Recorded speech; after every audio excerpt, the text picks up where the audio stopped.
Hi friends, नमस्कार। आज आम देखा गाँव दृश्य। तो ये देखिपे आम हीरो दुकान को जाऊँगी साइकिल रे। तो चलते ए देखा आगपट लोक मैंने केमी जमी तैयारी करुले। ये पत्थर उपर पत्थर दे जमी तैयार करुले। ये देखिपे ये पत्थर बहुत गुड़े जमा कर सामने करंज गछ। तो आपण मैंने गचर नाम कमेंट करेंगे। आठ देखिपे पणस गछ, आंब गछ, गुटकार गछ ये लगे। तो ये चलते देखा साई जमीक माटी घर तैयार कर देखिपे माटी घर तैयार कर। सामने गोटे दृश्य आसूसी से मेन रोड बस जावासवा पर पहाड़ तल दिशुची। ये देखिपे बड़द मान केमी बांधी। ये बड़द गोटे सामने गोटे बड़द से बाछुरी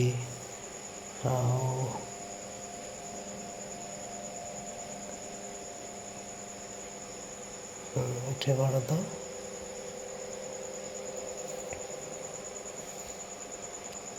ये बड़द बांधी सामने गोटे गाई बांधी। तो चलतु आग को देखा आ गोटे जगार बड़द मैंने घेर भितर अच्छा से गोटे सेफ्टी गोटे घर तैयारी कर देखिपे पुआड़ केमती रखिंट। तो चलतु एवं देखा जमी जमी केमी पानी अच्छी ये देखिपे जमी पानी अच्छी किंतु एते पानी नहीं, बहुत कम अच्छी। 2 दिन है वर्षा देना तेणु वर्षा दे न पानी धीरे धीरे सुखी जाऊँगी।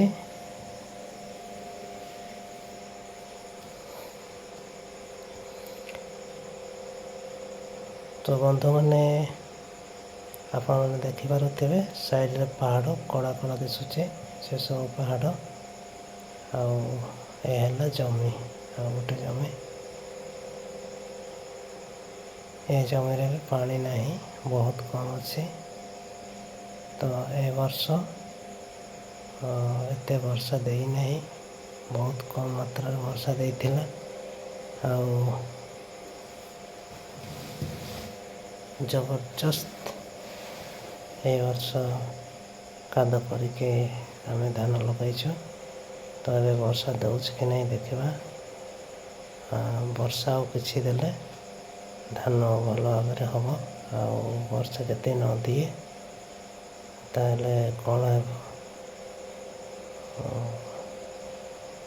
चलते देखा ये देखिले आपण मैंने जमी केमी पानी अच्छी, बहुत कम पानी अच्छी।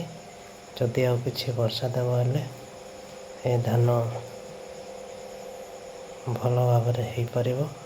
वर्षा नदेले भाविक पड़ा।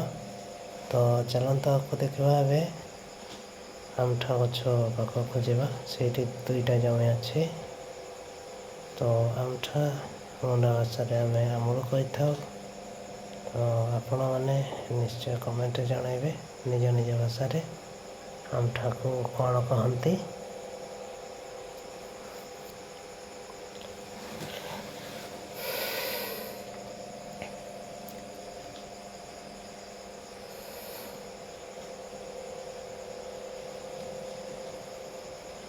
तो ये पहुँची आसला सेपटे जंगल पर दिशुचे किंतु जंगल नुहे से मशाणी। से मशाणी रास्तार चलते जावा।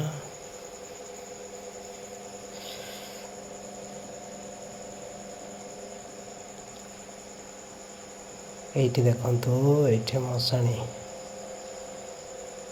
मो आग भिडियो देखते स्टोरटे दिन केमती सजबाज होता। आबे ये देखु पूरा झुंड हो गला। ସବୁଆଡ଼େ ଖାଲି ଦେଖନ୍ତୁ କେମିତି ଗଛପତ୍ର ବାହାରିଛି, ଘାସ ହେଇଗଲା। ତ ଦେଖନ୍ତୁ ମୁଁ ଧୀରେ ଧୀରେ ଧୀରେ ଧୀରେ ଯାଉଛି ଝୁଣି ଭିତରକୁ। ଝୁଣି ଭିତରକୁ ଦେଖନ୍ତୁ, ଏଇ ଭିତରେ ଅଛି ଆମ୍ଠା ଗଛ। ଚାଲନ୍ତୁ ଏବେ ଦେଖିବା ଆମ୍ଠା ଗଛ ପାଖକୁ ମୁଁ ଯାଉଛି। ଦେଖନ୍ତୁ ଏଇ ଝୁଡ଼ି ଭିତରେ ବି ରାସ୍ତା ଅଛି। ମୁଁ ଆସିନାହିଁ 2 ଦିନ। ଦେଖନ୍ତୁ ଏଇଟା ଦେଖନ୍ତୁ ଆହୁରି ଝୁଡ଼ି ଭିତରକୁ ଯାଉଛି। ପହଞ୍ଚି ଆସିଲା। ଏ ଜମି ଦିଶୁଛି ଟିକେ ଟିକେ। ପହଞ୍ଚିଗଲା। ଏଇ ଦେଖିପାରୁଥିବେ ସାମ୍ନାରେ ଆମ୍ଠା ଗଛ। ବେଶୀ ବଡ଼ ନାହିଁ, ବହୁତ କମ୍ ଅଛି। ଲେଫ୍ଟ ସାଇଡ଼ରେ ଏଇ ହେଲା ତଳେ ଜମି। ତ ଚାଲନ୍ତୁ ଏବେ ଦେଖିବା ଆମ୍ଠା ଗଛ। ପାଣି ଟିକେ ଟିକେ ଅଛି। ଆଉ କିଛି ବର୍ଷା ଦେଲେ ରହିଯିବ ପାଣି। ବର୍ଷା ଏ 2 ଦିନ ବର୍ଷା ହେଇନାହିଁ। ଏ ଦେଖନ୍ତୁ ଏବେ ମୁଁ ପହଞ୍ଚି ସାରିଛି ଆମ୍ଠା ଗଛ ପାଖକୁ। ଦେଖନ୍ତୁ କେତେ ଗୁଡ଼ିଏ ଫଳିଛି।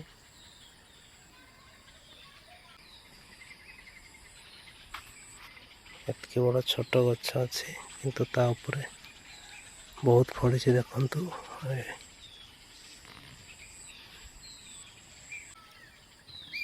ଆପଣମାନେ ଦେଖିଲେ ଆମ୍ଠା। ଏଇଟା ଦେଖନ୍ତୁ ଆମ୍ଠା ଏ ଫଳିଛି। ଦେଖନ୍ତୁ ଏଇଟା ହେଲା ଆମ ଏଇ କୋଣରେ 2ଟା ଜମି ଅଛି। ତ ଜମି ଦେଖିବାକୁ ଆସିଥିଲି। ଆଉ ଏବେ ସେ ଜମିରେ ପାଣି ନାହିଁ, ଟିକେ ଟିକେ ପାଣି ଅଛି। 2 ଦିନ ହେଲା ବର୍ଷା ହେଇନାହିଁ, ତ ପାଣି ଶୁଖି ଶୁଖି ଯାଉଛି। ତ ବନ୍ଧୁମାନେ ଚାଲନ୍ତୁ ଏବେ ଏ ଆମ୍ଠାକୁ ତୋଳି ନେଇଯିବା। ଏଇଠି ଗୋଟେ ଔଷଧୀୟ ଜିନିଷ ଅଛି। ତ ଏହାକୁ ଆପଣମାନେ କ'ଣ କହନ୍ତି? ଆମ ଭାଷାରେ ତାକୁ ବିଣ୍ଡି ବୋଲି କୁହାଯାଏ। ତ ଆପଣଙ୍କ ଭାଷାରେ ନିଶ୍ଚୟ କମେଣ୍ଟ କରିବେ। ଏଇଟା ଗୋଟେ ଔଷଧ ଜିନିଷ। ତ ଏଥିରୁ ତେଲ ବାହାର କରନ୍ତି। ତ ଏବେ ତ କେହି ତେଲ ବାହାର କରନ୍ତି ନାହିଁ। ଆଗ ଲୋକମାନେ ଏସବୁ ବ୍ୟବହାର କରୁଥିଲେ। ମୁଁ ଅଲରେଡ଼ି ଆଣିଲି। ଦେଖନ୍ତୁ ଏ ହେଲା ଆମ୍ଠା। ତ ଏହାକୁ ଏବେ ରୋଷେଇ କରାଇବି। ଆପଣମାନେ ଦେଖିଥିଲେ ସାନ ଜଡ଼ା ଗଛ, ତ ଏବେ ଦେଖିଲ ବଡ଼ ଜଡ଼ା ଗଛ। ଏଥିରେ ଫଳ ହେଇନାହିଁ। ଫଳ ହେଇଥିଲେ ମୁଁ ଆପଣମାନଙ୍କୁ ନିଶ୍ଚୟ ଦେଖାଇବି। ତ ଚାଲନ୍ତୁ ଆଗକୁ ଦେଖିବା ସାରୁ। ଦେଖନ୍ତୁ ଏଇଠି ସାରୁ, ଯେମିତିକି ଆମ ଗାଁରେ ଲଗାଇଥାନ୍ତି ସେହିପରି ଜଙ୍ଗଲରେ ବି ଏମିତି ସାରୁ ବାହାରିଥାଏ। ଏ ସାରୁ ପତ୍ରକୁ ତରକାରୀ କରନ୍ତି। ତ ଆପଣମାନେ ଖାଇଛନ୍ତି କି ନାହିଁ? ଆମେ ତ ତରକାରୀ କରୁ। ଏଇଠି ଦେଖନ୍ତୁ ଏ ପତ୍ରକୁ ବି ଶାଗ ରୂପେ ତରକାରୀ କରନ୍ତି। ଏହାକୁ ମୁଣ୍ଡ ଭାଷାରେ ଚାଖୁଣ୍ଡା ଗଛ କହନ୍ତି। ତ ଏହାକୁ ଶୁଖାଇ ଗୁଣ୍ଡ ବି କରନ୍ତି। ତ ଆପଣମାନେ ଏସବୁ ଦେଖିଛନ୍ତି କି ନାହିଁ ନିଶ୍ଚୟ କମେଣ୍ଟରେ ଜଣାଇବେ। ତ ବନ୍ଧୁମାନେ ଆଜିର ଭିଡ଼ିଓ ଏଇଠି ଶେଷ ହେଲା। ଆପଣମାନଙ୍କୁ କେମିତି ଲାଗିଲା କମେଣ୍ଟରେ ଜଣାଇବେ। ନମସ୍କାର।